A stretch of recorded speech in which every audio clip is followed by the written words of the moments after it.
Welcome back, everyone. Today's video has been requested by one of my subscribers who has been very patient. So today I'm finally delivering and looking into the TubeTech EQ collection, which functions very similarly to the Pultec EQ or any other Pultec style EQ. Some people refer to this as the Softube Pultec plugin, and some refer to it as the Softube TubeTech plugin, but it is known for its coloring of sound and its smooth high end. This is going to be an interesting episode, as this was my first time using this plugin. So let's get right to it. So the first thing we are going to do is have a listening test. I have a few tracks here that I used this plugin on. I have a drum room mic, I have overheads, and I have bass, and I am going to use it on the tube bus, but we're going to start with the overheads. Let's take a listen.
Now we're going to try it on the drum room mic.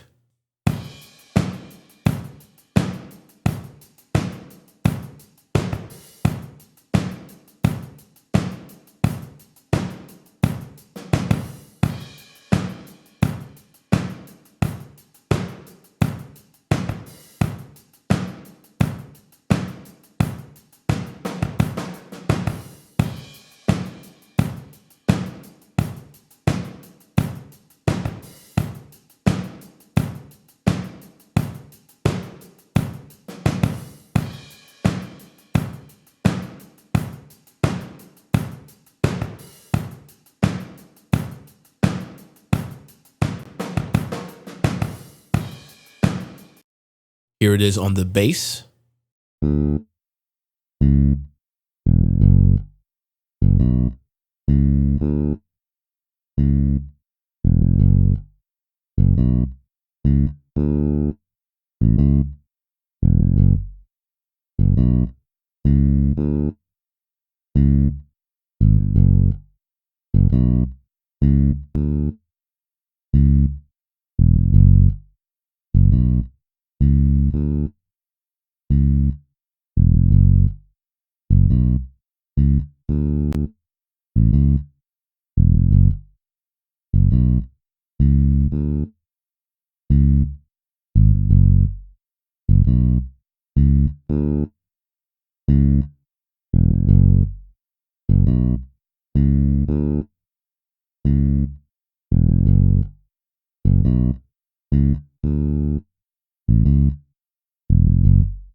And one last listening test, this time testing it on the tube bus.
Next, we are going to go with a null test.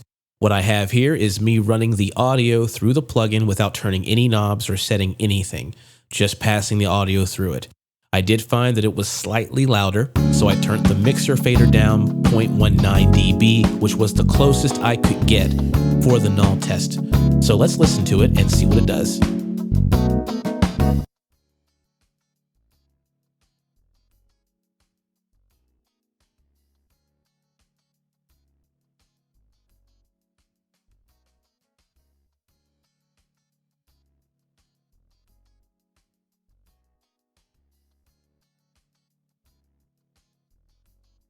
Let's take our analysis over to plugin Doctor.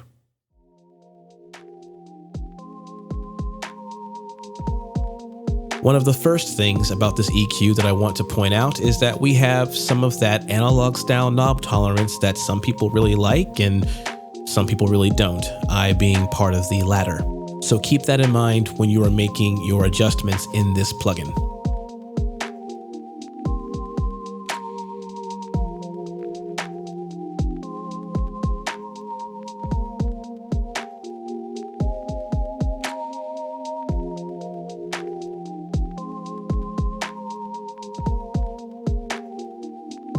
The boost curves and attenuation are exactly as one would expect from a Pultec style EQ.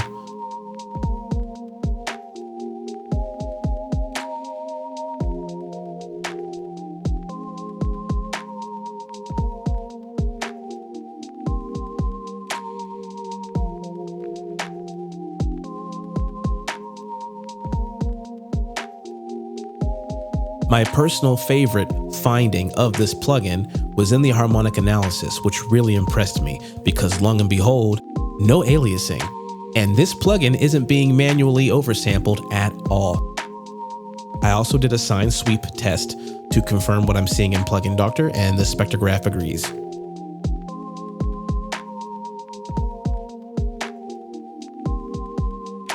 And you can see here are the harmonics according to the Hammerstein analysis, 3rd and 5th. Looks like the mids is where most of the magic is found with this plugin.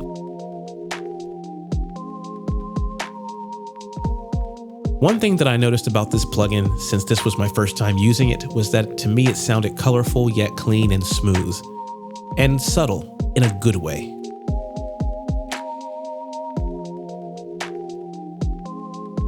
All around experience, I enjoyed trying this plugin out for the first time.